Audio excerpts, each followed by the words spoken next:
Pangio.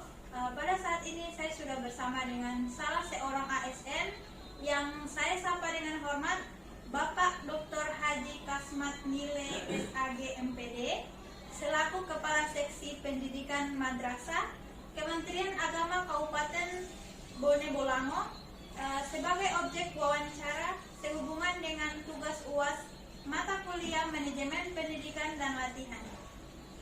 Adapun pertanyaan yang saya sampaikan yang pertama, bagaimana proses pendidikan dan latihan yang pernah Bapak lalui di instansi Bapak? Terima kasih. Assalamualaikum warahmatullahi wabarakatuh. Yang pertama, saya sangat apresiasi Anda selaku mahasiswi YIN yang ingin mengembangkan wawasan keilmuannya. Persoalan yang ditanyakan yang pertama adalah bahwa kita orang di Kementerian Agama yang merupakan aparatur sipil negara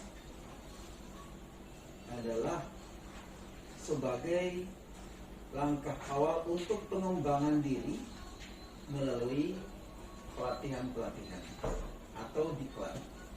Dalam nomenklatur baru di Balai Diklat Keagamaan Manado, bahwa pendidikan dan latihan itu sudah dirombak nomenklaturnya, sudah menjadi Balai Pelatihan.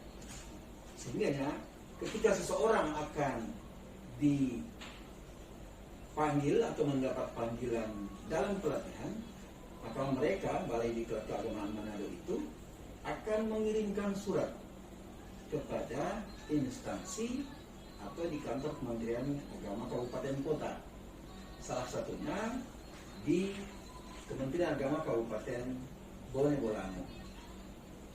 Setelah ada surat permintaan peserta, maka ditindaklanjuti oleh bagian kepegawaian untuk menemui ASN yang dituju oleh surat untuk mengikuti pelatihan di Balai Diklat Keagamaan Manado dengan beberapa persyaratan yang dikemukakan oleh Balai Diklat melalui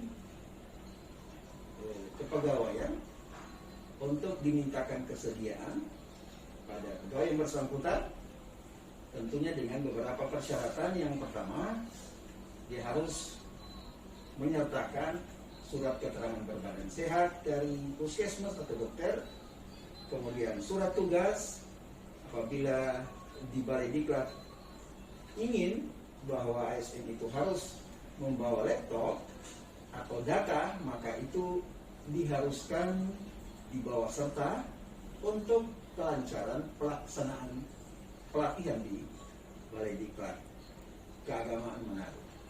Seperti itu.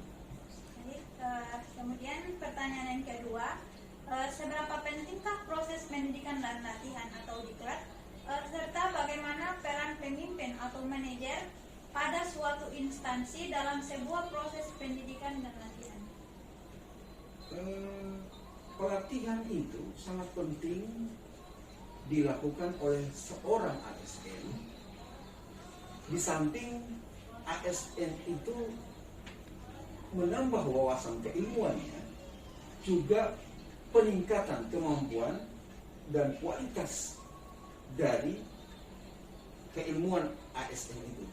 Sehingga ketika seorang ASN itu akan berangkat untuk melakukan atau menimba ilmu di dalam pelatihan, maka seorang manajer, seorang pimpinan lembaga di institusi itu, dia akan memberikan tips-tips supaya seorang ASN itu tidak kaku dalam menerima materi, justru akan lebih terlihat santai dengan adanya tips-tips yang diberikan oleh pimpinan. Selain penguatan-penguatan untuk menambah tugas keilmuan dan menambah wawasan keilmuan dari ASN itu. Sehingga ASN itu akan merasa diperhatikan oleh pimpinan ketika melakukan pelatihan di Balai Diklat. dan mereka tidak akan kaku juga ketika mengikuti, sehingga kualitas keilmuan dan komunikasi dari ASN itu akan bisa dipertanggungjawabkan dengan membawa nama baik dari instansi yang mereka bawa. Terima kasih. Kemudian pertanyaan yang ketiga, apa saja manfaat mengikuti pendidikan dan latihan di dalam suatu instansi perkantoran? Yang pertama, dari ASN itu manfaatnya itu sangat banyak untuk dia. Di samping yang saya sampaikan tadi untuk menambah wawasan keilmuan, dia diberikan penguatan. Penguatan di sini, dia bisa memupuk dirinya berdasarkan pelatihan-pelatihan yang diberikan itu, dan mengetahui seberapa jauh kemampuan yang ada di dalam diri ASN itu. Kemudian dia bisa mengukur bahwa harus peningkatan kemampuannya itu akan melahirkan satu tindakan positif dia, di samping memotivasi dirinya untuk lebih giat lagi, lebih maju lagi, sehingga tidak ketinggalan dengan teman-teman yang lain yang ada di provinsi atau kabupaten kota yang lain. Seperti itu nantinya. Kemudian pertanyaan yang keempat, apa saja jenis pendidikan dan latihan di instansi Bapak dan mengapa itu diperlukan?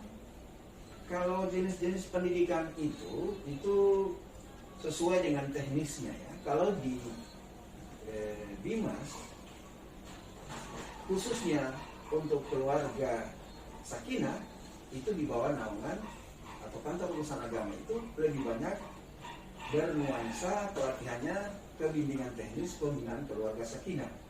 Kemudian pelayanan yang diberikan untuk pelayanan nikah dan rujuk. Selanjutnya, kalau di tempat yang lain seperti di kami, ada pelatihan-pelatihan yang memupuk jiwa dan nasionalisme dari ASN itu. Salah satunya untuk di madrasah, pelatihan untuk seksi madrasah, ada pelatihan-pelatihan teknis, misalnya pelatihan untuk pelayanan dana BOS, ada pelatihan pendidikan karakter, ada pelatihan integritas, evaluasi kinerja. Kemudian ada pelatihan yang memberikan satu wawasan kebangsaan yang baik dan nasionalisme yang baik, sehingga moralitas dari ASN itu bisa dipertanggungjawabkan. Seperti itu. Kemudian pertanyaan yang kelima, menurut Bapak apa saja indikator keberhasilan pendidikan dan latihan dalam pengembangan sumber daya manusia?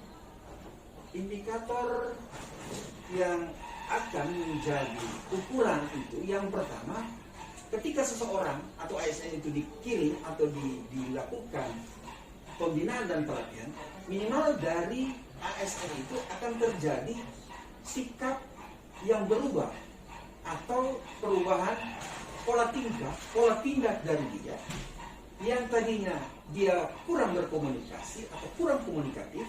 Dengan melakukan atau melalui pelatihan, diharapkan dia akan menjadi orang yang komunikatif, dia terbuka, integritasnya tambah meningkat, kemudian kejujurannya, sikap dan tindak tanduknya itu mencerminkan nilai-nilai yang lebih maju dari yang sebelumnya, yang tidak tahu menjadi tahu, yang tidak komunikatif menjadi lebih komunikatif, sehingga dari sisi itu akan ada perubahan yang totalitas dan diri pribadi ASN itu. Kemudian pertanyaan yang keenam, bagaimana seharusnya pendidikan dan pelatihan itu diterapkan bagi karyawan?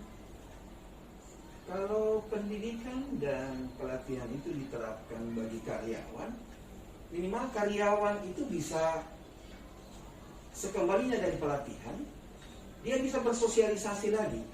Hasil-hasil yang didapat dari pelatihan-pelatihan itu di balai diklat atau di pelatihan yang lain, itu akan memberikan efek yang luar biasa positifnya, dan itu akan bisa berimbas pada teman-temannya ketika mensosialisasikan nilai-nilai yang dia dapat atau teknis-teknis yang dia dapat, agar teman-temannya, kawan-kawannya bisa diajak lebih baik lagi untuk sama-sama maju mengembangkan institusi yang ada.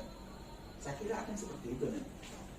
Kemudian pertanyaan yang terakhir, bagaimana peran pelatihan dalam memberikan pengaruh agar mampu memanage organisasi? Ya, ini sisi baiknya ketika seseorang setelah melakukan pelatihan di balai diklat maupun pelatihan atau sosialisasi di tempat instansi yang lain, nantinya di masing-masing instansi itu akan terdapat keahlian atau keterampilan. Nah, keterampilan dan keahlian itu, skill itu akan dapat menentukan ASN itu dia berkualitas atau tidak. Ketika orang yang tidak mampu berkomunikasi kemudian ikut pelatihan, dia bakal akan meningkatkan kualitas komunikasinya, bukan saja dengan pimpinannya, bukan saja dengan sesama, tetapi dia akan lebih meningkatkan kemampuan dan kualitas keilmuannya, sehingga kualitas keilmuan yang dia capai itu akan mampu memanage organisasi lebih maju lagi.